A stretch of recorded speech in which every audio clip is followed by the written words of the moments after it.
நீ முதல்ல பேசு. நடுவர்களே நீங்க தான் சாதாரண நடுவர். அப்புறம் என்ன ஸ்பெஷல் மசாலா தோசை நடுவரா? கொஞ்சம் பெப்பர் கூட சேர்த்துக்கங்க அது சார். ஆஃப் ஆயில்ல போடுவாங்க. முட்டை தோசையில போடுங்க. நீங்க பேசுங்க மேடம். உங்களை பத்தி 4 வரி கவிதை எழுதிட்டு வந்திருக்கேன் சார். எங்க சொல்லு பாப்போம். அந்த கவிதையை சொல்லும்போது இங்க இருக்க ஆண்கள் பெண்கள் தேர்ந்து எப்படி கைதட்டு போறாங்க. எங்க சொல்லு பாப்போம். உண்மையிலே நடுவர் சாதாரண நடுவர் இல்லங்க.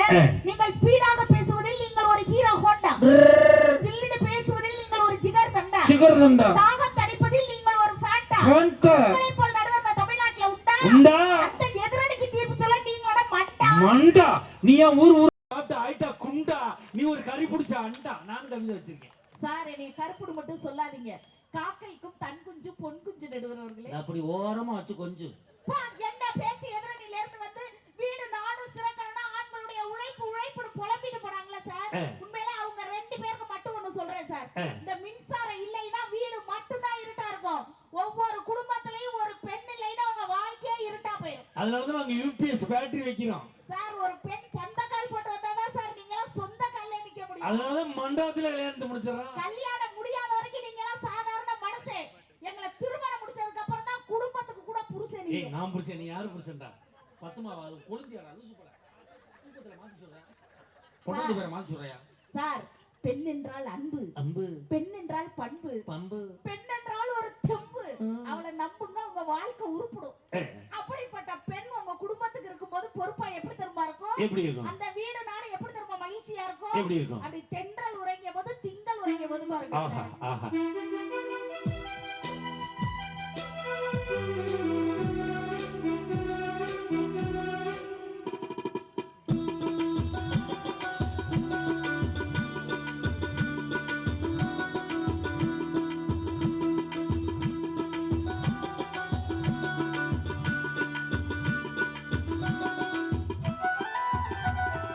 திங்கள் உறங்கிய போதும் திங்கள் உறங்கிய போதும் கண்கள் உறங்கிடுமா காதல் கண்கள் உறங்கிடுமா காதல் கண்கள் உறங்கிடுமா கொஞ்சம் கலந்திடும் நெஞ்சம் உறவை நாடி கெஞ்சும் கண்கள் உறங்கிடுமா காதல் கண்கள் உறங்கிடுமா காதல் கண்கள் உறங்கிடுமா.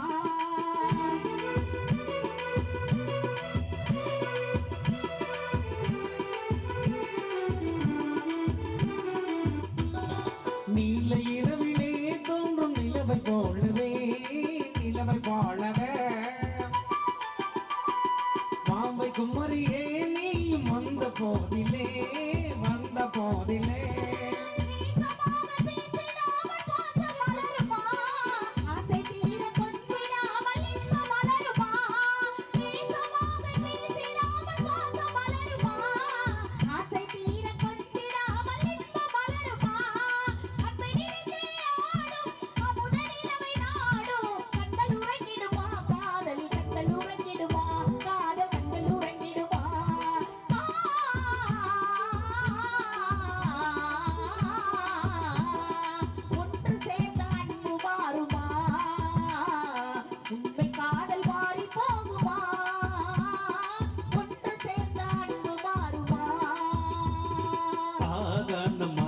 நிறைவேறுமா கடல் அலை போல ஓய்ந்து போக நேருமா என் நன்மை சந்தேகம் கொள்ளலாகுமா கொடியசை நாட பந்தலின்றி போதுமா. ஆஹா ஆஹா ஆஹா. சார் ஒரு பெண் இருக்கும்போது தான் சார் வாழ்க்கையே சிறப்பா இருக்கும். உண்மையிலேதான் பெண்கள் குடும்பத்துல வந்து பொறுப்பு இல்லல்ல. அப்புறம் ஏன் ஒரு 25 வயசு வந்த உடனே ஒரு போட்டோவையும் சாதகத்தையும் தூக்கிக்கிட்டு உங்க வீட்ல பொண்ணு இருக்கா உங்க வீட்ல பொண்ணு இருக்கா உங்க வீட்ல பொண்ணு இருக்கான்னு யாங்க வீடு வீடா போய் அலையுறீங்க? நாங்க தான் வீடு வீடா அலையறோம்ல. நீ பேசாம இருக்க வேண்டியதானே. நீ ஏன் ஜன்னலை திறந்துக்கிட்டு மாப்பிள்ளை நல்லா இருக்கானு எங்களை தெருவுல இழுத்து விடுற? உங்ககிட்ட நாய் இருந்தா கூட தான் அப்படி எட்டி பாப்போம். இந்தா உனக்கு ஜன்னலே எட்டாது, நீ எப்படி எட்டி பாப்ப? சார் சார் உண்மையில இங்க பாருங்க எங்க பெண்கள்லாம் எவ்வளவு அழகா மகாலட்சுமி மாதிரி இருக்காங்க பாருங்க சார். இவ்வளவு தூரத்துல உனக்கு கண்ணு நல்லாவா தெரியுது? எனக்கு என்ன மாலை கண்ணோயா? உனக்கு பகல்லே பசுமாடு தெரியாத? சார் எங்க பெண்கள் பக்கம் நீங்க ஒரு ரவுண்ட் போயிட்டு வாங்க சார். அப்படியே பூ மணக்கும், பொட்டு மணக்கும், சந்தன மணக்கும், சவ்வாது மணக்கும், குடும்பத்துல புருஷன் மேல உள்ள பாசம் மணக்கும். ஆண்கள் பக்கம் ஒரு ரவுண்ட் போயிட்டு வாங்க. பீடி நாரும் பிராந்தி நாரும் பான்பராக்கு நாரும் பல நாள் பல்லு தேய்மா பல்லு கூட காரணம் நாத்தம் பிடிச்ச குரூப் நீங்க. ஆண்கள் பெண்கள் பக்கம் போனா பூ மணக்கும், பொட்டு மணக்கும், சந்தன மணக்கும், சவ்வாது மணக்கும், இவ்வளவு மணக்கிறதுக்கு காரணம் என் ஆம்பளை வேர்வை சிந்த உழைக்கிறதுனால மணக்குது, இல்லாட்டா நாரி போயிரு தெரிஞ்சுக்க. ஆண்கள் பக்கம் போனா பீடி நாரும், ஆமா. சிகரெட் நாரும், பிராந்தி நாரும். அப்படி சொல்லக்கூடாது. அப்புறம் பீடி ஸ்மெல் வரும், ஸ்மெல், சிகரெட் வாசனை வரும், வாசனை, பிராந்தி மணக்கும். மணம். 250 ரூபா போட்டு ஓல்டு மங்க ரம் அடிச்சுட்டு வர்றது நீ நாருங்கிற. நாட்டுல என்ன சொல்றாங்க? என்ன சார்? குடிகாரன்னு சொல்லக்கூடாது, மது பிரியர்கள். சக்கர வியாதி வந்தவனை இனியவன், சோம்பேறிய பொருள் விரும்பாதவன், திருடன பொருள் விரும்புறவன், பொம்பளை பொறுக்கிய லேடிஸ் விரும்பி மஞ்சுநாதன நல்லவன். எங்க கௌதமிய தத்தகப்ப சார், நீங்க 1000 தான் சொன்னாலும் உண்மையிலே ஆண்களுக்கு பெண்களுக்கு ஒரு வித்தியாசம் இருக்கு சார். என்னடா அப்படி சொல்லுது? ஆண்களுக்கு பெண்களுக்கு வித்தியாசம் இருக்காமலடா? உண்மையிலே சார், உண்மையிலே ஆண்கள்னு சொல்லுங்க. ஆண்கள் உதடு ஒட்டுதா? ஒட்டல. குடும்பத்திலயும் ஒட்ட மாட்டாங்க.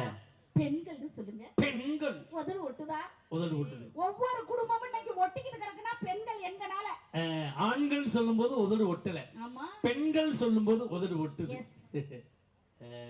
அதனால நாங்க குடும்பத்துல ஒட்ட மாட்டோம், நீங்க ஒட்டுறீங்க. ஆமா சார். இப்ப நான் சொல்றது நீங்க சொல்லு. கொழுந்தியா, மரியாதை சொல்லு. கொழுந்தியா, கொழுந்தியா சொல்லும்போது உதடு ஒட்டுதா? இல்லையே. உதடு மட்டும்தான் ஒட்டாது. பேசு சார். அவ்வளவுதான். நிலையான அன்புக்கு பிரிவில்லை சார். சொல்லாத சொல்லுக்கு அர்த்தம் இல்லை. தேடும் பாசத்துக்கு தோல்வி இல்லை. உண்மையான குடும்ப உறவுகளுக்கு ஒரு பெண் வரக்கூடிய வாழ்க்கை பொறுப்பா மகிழ்ச்சியா வீடு நாடு எப்படி தெரியுமா சார்? எப்படி இருக்கும்? பூ மாலையில் ஒரு மல்லிகை. ஆஹா ஆஹா.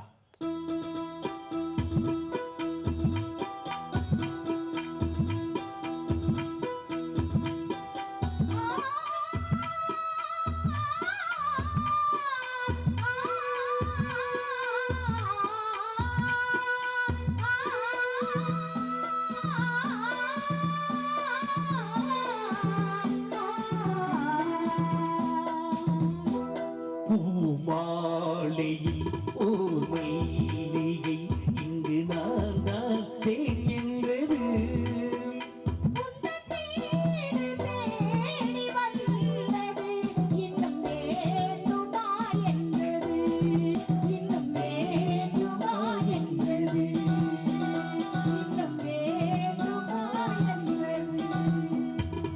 நல்ல ஒரு கைதட்டல் கொடுங்க பாப்பா. அருமையான குரல் வளம்.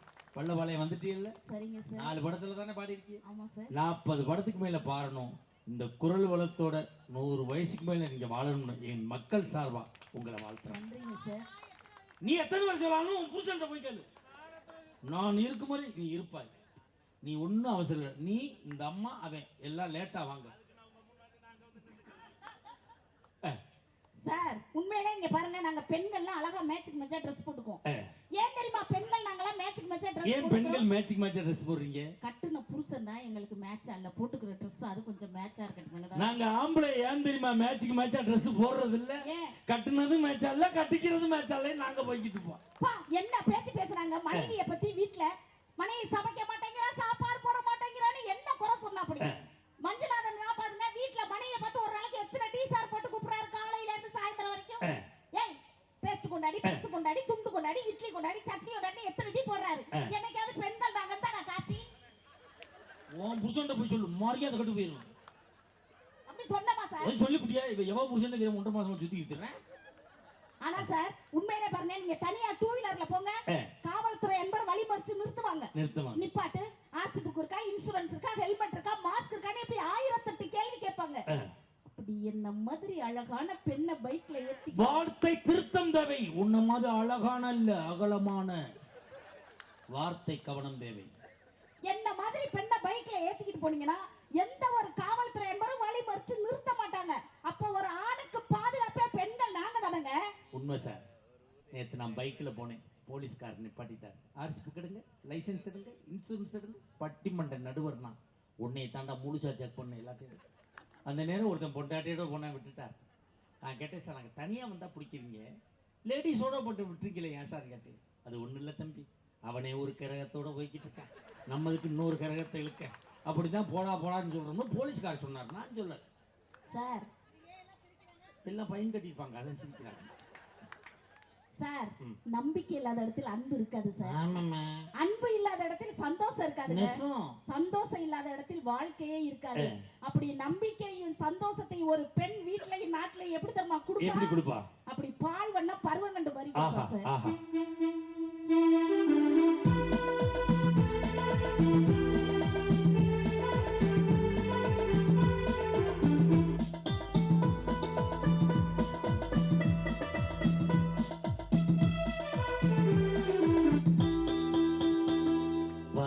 வண்ணம் பருவம் கண்டு வேள் வண்ணம் விழிகள் கண்டு நான் வண்ணம் நான் கண்டு பாடுகிறேன். கண் வண்ணம் அங்கே கண்டேன், கை வண்ணம் இங்கே கண்டேன், நெஞ்சு வண்ணம் நோய் கொண்டு வாடுகிறேன்.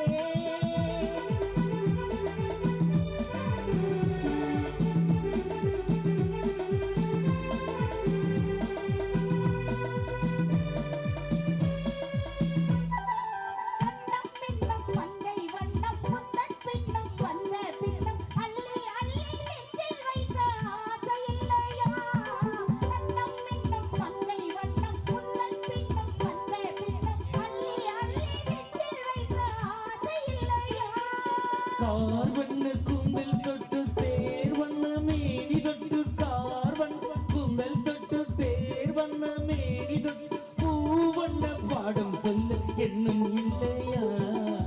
ஆள் வண்ணம் பருவம் கண்டு வேல் வண்ணம் விழிகள் கண்டு ஆண் வண்ணம் நான் கண்டு பாடுகிறேன்.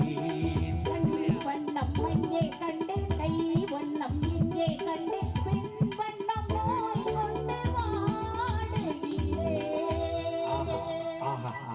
சார். உண்மையிலுமே எங்க அத்தா மாதிரி பாசக்கார மனுஷனை பார்க்க முடியாது. அப்படியா? மனுஷன் காலையில 7 மணிக்கெல்லாம் தூக்கி டான்னு எந்திரிச்சிருவாருக்கா. அப்பதான் தெரியும் போல இருக்கு. அப்படி 7 மணிக்கெல்லாம் எந்திரிச்சு என் முகத்துல அக்கா முழிக்கணும்னு ஆசைப்படுவாரு. அந்த ஆள் கிரகந்தேன். அப்படி 7 மணிக்கெல்லாம் எந்திரிச்சு தங்க குட்டி கண்ணு தெரியாதவன் தங்க குட்டின்னு இருக்கான். என்னத்தான் ஒன்னொன்னதான் எங்க மாமியார் சொல்லுவாங்க, பன்னி குட்டியே தங்க குட்டிக்கு ரொம்ப. அந்த அம்மா கண்ணு நல்லா தெரியும் போல இருக்கு. ஆனா பட் அத பத்தி நான் கேர் பண்றது இல்ல நீ சார். கேரே பின்றதுல எங்க உன் கூந்தல தூக்கி முன்னாடி போடுவா அப்போ. ஏன் சார் இதுக்கு என்ன? அங்க என்ன இருக்கு குறைச்சலுக்கு? உனக்கே சிரிப்பு வருது. உங்க கூந்தல பாத்தீங்களா? பொங்கலுக்கு வெள்ளை அடிக்கிற கட்டை புரட்ச மாதிரியா இருக்கா? அதுக்கு பிசுறு அடிச்சு போய் கிடக்கு. சார் தங்க குட்டினோன்னா அப்படியே சிங்கன அத்தா முன்னாடி போய் நின்னு யாத்தான் டெய்லி காலையில ஏன் முகத்திலே முழிக்கிறீங்களே அவ்வளவு பாசமானு கேட்டேன்.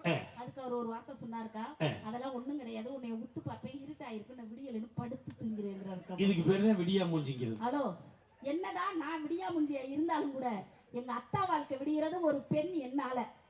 ஒரு குடும்பத்துல கணவனுக்கு மனைவிக்கு சண்டை வந்துருதுன்னு எப்படி விடியும்? எப்படி விடியும்?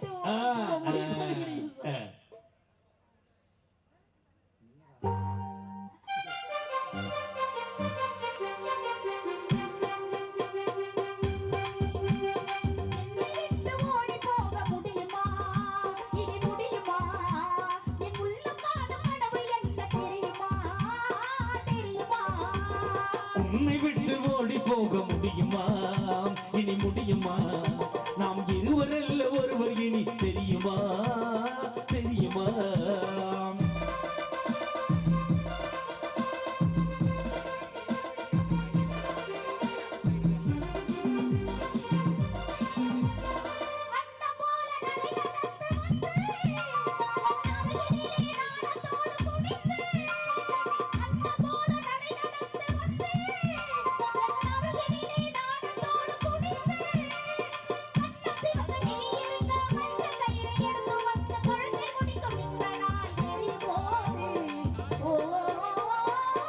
விட்டு ஓடி போக முடியுமா?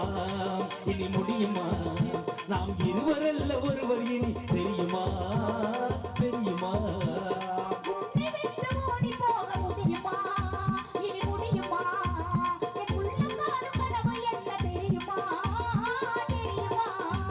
எனக்கு பசிக்கிறதே உனக்கு கொஞ்சம் தெரியுமா? தெரியுமா? நான் சுகர் பேஷண்ட் உனக்கு கொஞ்சம் தெரியுமா? தெரியுமா? சொல்லி முடிக்கிறேன் பாருங்க. உண்மையிலே பாருங்க, ஒரு குடும்பத்துல கணவனுக்கு மனைவிக்கு சண்டை வந்துருதுங்க.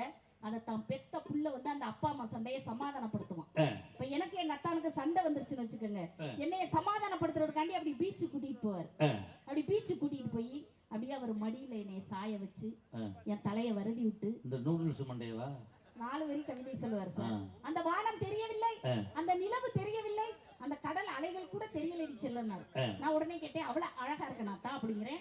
அவளை அகலமா எல்லாத்தையும் மறைச்சிக்கிட்டு படுத்துக்கிட்டேடி அப்படின்ட்டு. ஓ, நீ வந்ததுக்கு அப்புறம் இந்த பக்கம் இந்த ஸ்பீக்கர் எனக்கு தெரியலையே. என்னதான் இப்படி சிறு சிறு ஊழல்கள் பிரச்சனைகள் இருந்தாலும் கூட அப்படி அழகா அந்த குடும்பத்தினுடைய சண்டைய பெத்த பிள்ளை எப்படி சமாதானப்படுத்துவோம் பாருங்க.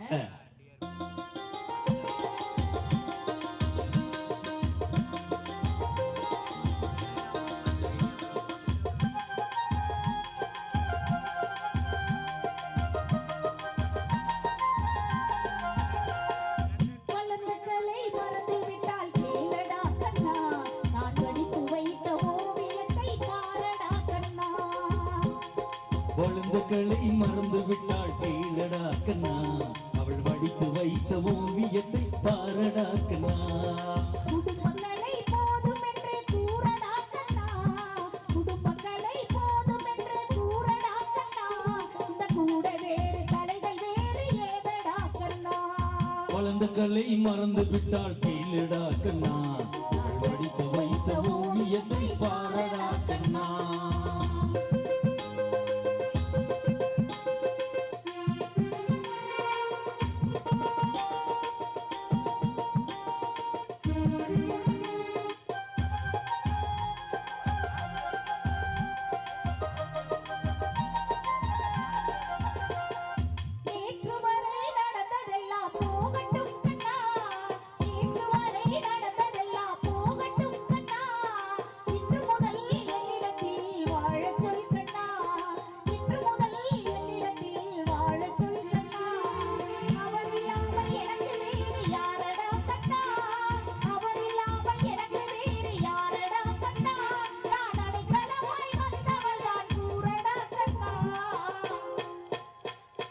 வளர்ந்துகளை மறந்து விட்டால் கேளடா கண்ணா, வடித்து வைத்த ஓவியத்தை பாரடா கண்ணா. நீ உட்காரடா கண்ணா. உண்மையிலேங்க சார், ஒரு வீடும் நாடும் சிறக்க வேண்டும் என்றால் ஆண்களுடைய உழைப்பை காட்டிலும் பெண்களுடைய பொறுப்புதான் என்று சொல்லி பொண்டாட்டி வாழ்க்கையின் வழிகாட்டி, குடும்பத்தின் கைகாட்டி, உன் பிள்ளைக்கு பால் ஊட்டி பின் சோறு ஊட்டி நீ சொல்வதற்கெல்லாம் தலையாட்டி, அதனால் அவள் பொண்டாட்டி. அந்த பெண் வரக்கூடிய வாழ்க்கை தான் வீடும் நாடும் சிறப்பாக இருக்கும் என்று சொல்லி இதுவரை கேட்டு சுவைத்த உங்களின் திருப்பாதங்களை பணிந்து நன்றி கூறி விடைபெறுகிறேன். நன்றி, வணக்கம். அருமையான பாட்டு, அருமையான பேச்சு. உண்மையிலே இந்த பட்டிமன்றம் நல்லா இருந்துச்சுன்னு நினைக்கிறவங்க ஒரு தடவை கைதட்டல் கொடுங்கப்பா. உண்மையிலே இதுதான் எங்களுக்கு கிடைக்கக்கூடிய வெற்றி. கேட்ட கேள்வி என்ன, நான் 5 நிமிடத்தில் தீர்ப்பு சொல்றேன். இப்போ பட்டிமன்றம் ஆரம்பிச்சு 3 மணி நேரத்துக்கு மேல ஆச்சுங்கிறத என்னால வாட்ச பார்க்காமலே சொல்ல முடியும். அப்படிப்பட்ட நடுவர் நான். சித்த ஞானம் இல்லை, சுத்த ஞானம் இல்லை. சுகர் பேஷண்ட் 2 மணி நேரத்தில் டேங்க் நிரம்பிடும். எனக்கு தான் தெரியும் என்ன கண்டிஷனில் உட்காந்துருக்கேன். ஒரு மாதிரி பதட்டம் வந்துச்சுன்னா 3 மணி நேரம் ஆயிடுச்சுன்னு அர்த்தம். சுருக்கமாக முடிச்சிடுறேன். தீர்ப்பு நிறைய சொல்லணும்னு நினச்சேன். ஏன்னா காலச்சூழ்நிலை கருதி தேர்தல் நேரம், அதனால நம்ம சரியாக முடிச்சிடணும். கேட்ட கேள்வி, நாடும் வீடும் சிறக்க காரணம் ஆண்களின் உழைப்பா பெண்களின் பொறுப்பா? இவங்க என்ன சொல்றாங்க? ஆண்களின் உழைப்பு தான் என்று சொல்கிறாங்க. ஒன்றும் இல்லை சார், நாங்கள் தினந்தோறும் ஒவ்வொரு ஊருக்கு போய்கிட்டு இருக்கோம். பட்டிமன்றம் இரவு 12 மணி, 1 மணி, 2 மணிக்கு, 3 மணிக்கு போய் ஒரு பஸ் ஸ்டாண்டில் இறங்குவோம். இறங்கின உடனே கேட்பாங்க, சார் ஆட்டோ வேணுமா, ஆட்டோ வேணுமான்னு பார்த்தா ஆட்டோக்காரர் ஓடியாருவார். அன்றைக்கி மதுரையில் போய் இறங்கணும் நைட்டு 2 மணி, 10 ஆட்டோக்காரங்க ஓடியாராங்க. சார் எங்கே போகணும், எங்கே போகணும்? நான் கேட்டேன் அவர்கிட்ட, ஓ பகல் பூரா தான் ஆட்டோ ஓட்டுறீங்கல்ல, நைட்டில் ரெஸ்ட் எடுத்தேன் ஐயா. அவர் கூறிய பதில், சார் பகலில் நாங்கள் ஆட்டோ ஓட்டுறது நான் குடும்பமே சாப்பிட்றதுக்காக சார். இரவில் கண் விழித்து ஆட்டோ ஓட்டுவது என் பிள்ளைகள் படிப்பதற்காக என்று. ஒரு ஆண்மகன் தன் தூக்கத்தை இழந்து உழைக்கிறான் என்றால் அவருடைய உழைப்பை இங்கு கொண்டு சேர்ப்பது. நண்பர்களே, ஒரு ஆண்டுக்கு முன்பு திருச்சியிலே ஒரு விமானம் 196 பயணிகளை ஏற்றிக்கொண்டு மேலே பறக்கிறது. விமானம் மேலே எழும்பி பறக்க ஆரம்பித்தவுடன் கட்டுப்பாட்டாரிலிருந்து தகவல் சொல்லப்படுகிறது, இந்த விமானம் தொடர்ந்து பயணித்தால் வெடித்து தீப்பிடித்து எரிந்துவிடும். காரணம், இந்த விமானம் ஓடுதளத்திலே ஓடுகின்ற பொழுது அதில் சக்கரம் இருக்கும். மேலே எழும்பி பறக்கின்ற பொழுது அந்த சக்கரம் உள்ளே இழுத்துக் கொள்ளப்பட வேண்டும். அந்த விமானத்தில் அப்படி இழுத்துக் கொள்ளப்படவில்லை. தொடர்ந்து இந்த விமானம் பயணித்தால் சக்கரம் சுழன்று சுழன்று உராய்வு ஏற்பட்டு தீப்பிடித்து எரிந்துவிடும். நண்பர்களே, அந்த விமானம் அயல்நாடு செல்லக்கூடிய விமானம் எரிபொருள் புல்லாக நிரப்பப்பட்டிருக்கிறது. அது தொடர்ந்து பயணித்தால் வெடித்துவிடும். நண்பர்களே, அந்த விமானத்தில் பயணம் செய்த 196 பேரும் கோடீஸ்வரர்கள் கிடையாது, லட்சாதிபதிகள் கிடையாது. சிவகங்கை, ராமநாதபுரம், புதுக்கோட்டை மாவட்டத்தைச் சேர்ந்த ஏழை இளைஞர்கள் வெளிநாட்டுக்கு சென்று உழைத்து வேலை செய்து தனக்கு திருமணமாக வேண்டுமே, தன் சகோதரிக்கு திருமணமாக வேண்டுமே, தன் தகப்பனுக்கும் தாய்க்கும் வைத்தியம் பார்க்க வேண்டுமே, தானும் ஒரு வீடு கட்டி திருமணம் செய்ய வேண்டுமே என்று பல கனவுகளை சுமந்து சென்றவர். அந்த விமானி நினைத்திருந்தால் தனக்கு கொடுக்கப்பட்ட அவசர வழியிலே பாராசூட்டில குதித்து தப்பித்திருக்கலாம். அந்த விமானி அப்படி செய்யவில்லை. தன் உயிரை பணையம் வைத்து அந்த எரிபொருள், அந்த பெட்ரோல் தீருகின்ற வரை அந்த விமானத்தை திருச்சியே சுற்றி சுற்றி வட்டமடித்து பெட்ரோல் தீருகின்ற பொழுது அந்த விமானத்தை கீழே இறக்கி 196 பேரின் உயிரை ஒரு மகன் காப்பாற்றி இருக்கிறானே, அந்த ஆண்மகனுடைய உழைப்பை எங்கே கொண்டு சேர்த்து யோசிச்சு பாருங்க. கோயில் இந்த அளவுக்கு அப்படி சிறப்பாக பண்ணிக்கிட்டு இருக்காங்கன்னு என்ன காரணம்? ஒவ்வொரு ஆண்மகனும் இந்த கோவிலை சேர்ந்தவர்கள், இந்த ஊரை சேர்ந்தவர்கள் ஒவ்வொருவரிடம் அவருடைய தன்னலம் வாராமல் உழைக்கின்ற காரணத்தால் தான் இந்த விழா இவ்வளவு சிறப்பாக நடந்து கொண்டிருக்கு. ஒன்றும் இல்லை சார், நம்ம திருப்பூர் பக்கத்தில் தாராபுரத்துக்கிட்ட ஒரு ஸ்கூல் வேன் டிரைவர் 32 ஸ்கூல் பிள்ளைகளை ஏற்றிட்டு போறாரு. வெள்ளை கோயிலில் தானே டிராபிக்கான ரோட்டில் போய்கிட்டு இருக்காரு. திடீர்னு நெஞ்சு வலி வந்துருக்கு. திரும்பி பார்க்கிறார். 32 பச்சிலம் குழந்தைகள், தன் வாழ்க்கையை வாழாத குழந்தைகள், பல கனவுகளோடு இந்த வாகனத்தில் ஏறிய குழந்தைகள், தான் என்னவெல்லாம் ஆக வேண்டும் என்று பல எண்ணங்களை சுமந்த குழந்தைகள் இந்த வாகனத்தில் அமர்ந்திருக்கிறார். அவருக்கு நெஞ்சு வலி வருகிறது. அவர் திரும்பி பார்க்கிறார். பச்சிலம் குழந்தைகள் என்ன செய்வது? வழியை பொறுத்து கொண்டு நெருக்கி ஒரு 20 நிமிடம் அந்த ரோட்டை கடந்து ஒரு வழிகண்டு கிடைக்கின்ற இடத்திலே ஓரமாக அந்த வாகனத்தை ஒதுக்கி நிறுத்திவிட்டு அந்த வட்டையிலே அவர் படுக்கிறார். ஸ்டேரிங்கில் படுக்கிறார். தட்டி எழுப்பி பார்க்கிறார்கள். அவர் உயிர் பிரிந்து விடுகிறார். நண்பர்களே, ஒவ்வொரு ஆண்மகனும் எப்படி உழைக்கிறார்? மஞ்சுநாதன் பேசுகின்ற பொழுது அருமையாக சொன்னார். ஒவ்வொரு ஓட்டுநர்களும், லாரி ஓட்டுநர்லாம் எவ்வளோ கஷ்டப்படுறாங்க. நாங்கள் தினம் பஸ்ஸில் போகிறோம் சார். நைட்டு போகும்போது 1 மணி 2 மணிக்கு சில டிரைவர்ஸு நாங்கள் முன்னாடி உட்காந்துருப்போம். ஏன்னா நாங்கள் ராத்திரிலாம் முடிச்சு பழக்கப்பட்டாளுங்க. உட்காந்துருப்போம். ஒரு சிலர் அன்றைக்கி பார்க்குற ஒரு டிரைவர் மிட்டாய் சாப்பிட்டுக்கிட்டே வர்றாரு. நான் கேட்குறேன், ஐயா உங்களுக்கு நெருக்கி 55 வயசு இருக்கும், சுகர் இல்லையா, மிட்டாய் சாப்பிடுங்க. இருக்குது சார். என்ன பண்ணுறீங்க? மிட்டாய் சாப்பிட்டுக்கிட்டே போனால் தூக்கம் வராது சார். என்ன உடலும் பரவாயில்ல சார். 58 பேர் என்னை நம்பி உட்காந்துருக்காங்க சார். அவனை காப்பாற்றல சார். உண்மையிலே நண்பர்களே, இப்போ நீங்கள் பார்த்துருப்பீங்க, மேடையில் ஒரு தைலம் வந்து இந்த கோடாலி தைலத்தை தேய்ச்சிக்கிட்டே இருக்கு. அது கெடுதல்னு எனக்கு தெரியும். ஏன்னா தினந்தோறும் நாங்கள் ஒவ்வொரு ஊராக பயணம் செய்கிறோம். ஆனால் அதை லேசாக வச்சா கொஞ்சம் சுருன்னு எரியும். இது பரவாயில்லைங்க. அன்றைக்கி ஒரு லாரி டிரைவரு, நான் ஒரு இடத்துல எனக்கு பஸ் கிடைக்கல, லாரியில் ஏறி போய்கிட்டு இருக்கேன். இந்த லாரி டிரைவரு ஓட்டிக்கிட்டு போயிட்டு இருக்கிற இந்த கோடாலி தைலம் இவ்வளோ பெரிய பாட்டில் வச்சுருக்காரு. எடுத்து கொஞ்சம் நேரம் மூக்கில் தைச்சிட்டே வந்தார். கொஞ்சம் நேரம் சென்று அதை அப்படி கையில் எடுத்து கண்ணு பட்டையில் வச்சார். என்னங்க கண்ணில் வைக்கிறீங்க மேலே அப்படின்னு புருவத்தில். அவர் சொன்ன பதில், சார் இது எரிச்சல் ஆயிரும் சார், எரிச்சல் ஆனால் தூக்கம் வராது சார், நான் அப்படியே ஓட்டிக்கிட்டே போய் ஏதாவது பெட்ரோல் பங்கிட்ட ஓரம் கட்டி படுத்துவேன் சார். எப்படி சார் ஒரு ஆண்மகன் உழைக்கிறான்? வச்சு பாருங்க. அப்போ ஒவ்வொரு ஆண்மகனும் உழைத்து கொண்டிருக்கிற காரணத்தால் தான் இந்த நாடும் வீடும் வெற்றி பெற்று இருக்கிறது என்று நான் தீர்ப்பு சொல்ல முடியாது.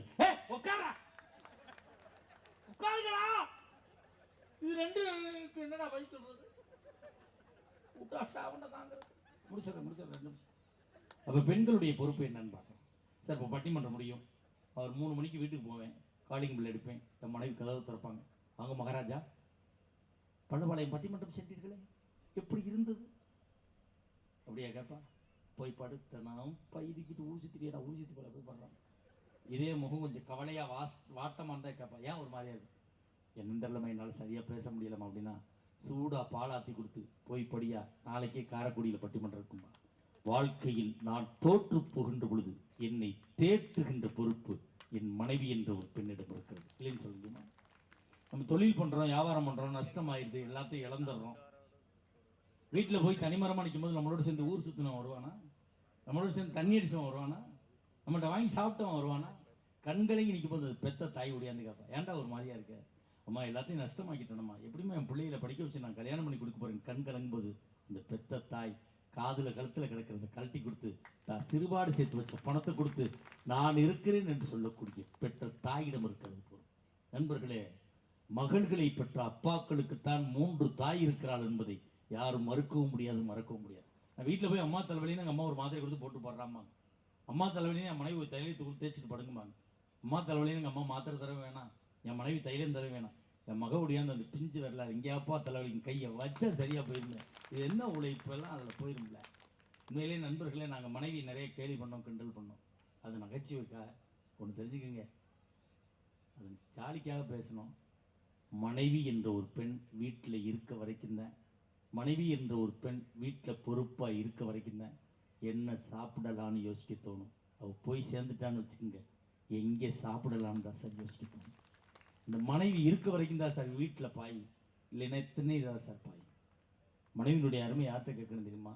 வயதான காலத்திலே தன் மனைவியை இழந்து விட்டு ஒருவேளை சோற்றுக்காக ஒவ்வொரு மகன் வீடாக அலைகிறானே, அந்த தகப்பனை கேட்டு பாருங்கள், மனைவியினுடைய அருமை என்னவென்று தெரியும். இப்போ ஆண்களிடம் உழைப்பு இருக்கிறது, பெண்களிடம் பொறுப்பு இருக்கிறது. எப்படி நான் தீர்ப்பு சொல்றது? மதுரை மீனாட்சியை பார்த்து ஷேக் முகமதுங்கிற ஒரு இஸ்லாமிய கவிஞன் பாடிய பாடல் தான் இந்த தலைப்புக்கு தீர்ப்பாக அமையும் என்று நான் நம்புகிறேன். ஆண்டவனை காதலிச்சா பாண்டி நாட்டு மீனாட்சி, காதலிச்சு மணந்ததுக்கு மாமதுரை கோவில் சாட்சி. ஆண்டவனை காதலிச்சா பாண்டி நாட்டு மீனாட்சி, காதலிச்சு மணந்ததுக்கு மாமதுரை கோவில் சாட்சி. வெட்ட வெட்ட வளரும் கொடி என்ன கொடி கூறம்மா, கட்டழகே கேணம்மா காதல் கொடி தானம்மா. ஒடுகிற வண்டி ஓட ஒற்றுமையா ரெண்டு மாடும், ஒன்ன விட்டு ஒண்ணு பிரிஞ்சா என்னவாக எண்ணி பாரு. ஒடுகிற வண்டி ஓட. நண்பர்களே, பல வீடுகள் சேர்ந்ததுதான் ஒரு கிராமம், பல கிராமங்கள் சேர்ந்ததுதான் ஒரு மாநிலம், பல மாநிலங்கள் சேர்ந்ததுதான் ஒரு நாடு. அப்போ வீடு சரியா இருந்தால் நாடு சரியா இருக்கும். ஒரு குடும்பமாக இருக்கட்டும், நாடாக இருக்கட்டும், அது இரண்டுமே ஒரு மாட்டு வண்டி போன்றது. ஒரு மாட்டு வண்டியிலே 2 சக்கரங்கள் இருக்கும். அதில் ஒரு சக்கரம் ஆண்களின் உழைப்பு, ஒரு சக்கரம் பெண்களின் பொறுப்பு. உழைக்கிற ஆண் இருந்து பொறுப்பில்லாத பெண் இருந்தால் முன்னேற்றம் அடையாது. அதே உழைக்காத ஆண் இருந்து பொறுப்பான பெண் இருந்தாலும் முன்னேற்றம் அடையாது. இது நாள் வரை நம் நாடும் சமூகம் முன்னேற்றம் அடைவதற்கு ஆண்களின் உழைப்பும் பெண்களின் பொறுப்புமே என்று சரிசமமாக தீர்ப்பளித்து மீண்டும் வாய்ப்பிருந்தால் பல தலைப்புகளில் சந்திப்போம். ஒன்றை மட்டும் சொல்லி நிறைவு செய்கிறேன். உறவுகளே, சொத்துக்களை வேண்டுமானால் பிரித்துக் கொள்ளுங்கள், சொந்தங்களை ஒருபோதும் பிரித்துக் கொள்ளாதீர்கள். நன்றி, வணக்கம்.